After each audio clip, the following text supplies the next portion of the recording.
Mini ప్రపంచానికి స్వాగతం. ప్రస్తుతం మనం అమరావతి రాజధాని ఏరియాలో ఉన్నాము.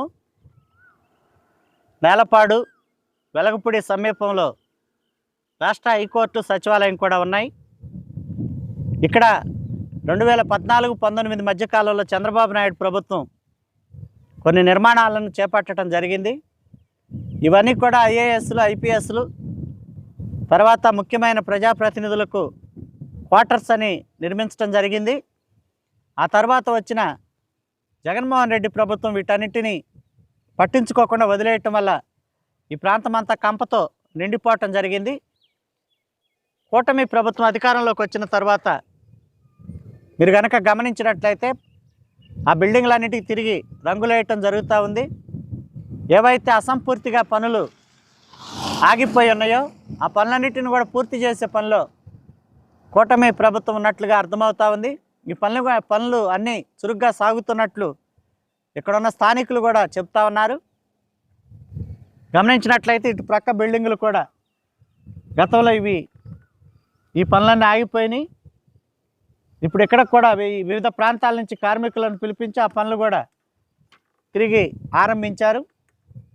ఈ చుట్టూ అన్ని బిల్డింగులు చురుగ్గా ఈ పనులన్నీ సాగుతూ ఉండటం కొంత సంతోషాన్ని కలిగిస్తూ ఉంది.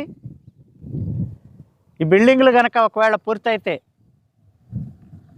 చాలామంది కీలకమైన అధికారులు అమరావతిలోనే నివాసం ఉండే అవకాశం ఉంది. వీళ్ళందరూ కూడా ఇప్పటి వరకు చాలామంది విజయవాడ, హైదరాబాదు ఐఏఎస్ అధికారులు, ఐపీఎస్ అధికారులు వెళ్ళవలసి వస్తూ ఉంది. సరైన భవనాలు అందుబాటులో లేకపోవటం వల్ల ఒకవేళ కనుక ఇవి పూర్తయితే చాలామంది అధికారులు ఈ ప్రాంతంలోనే నివాసం ఉండే అవకాశం కనపడతా ఉంది.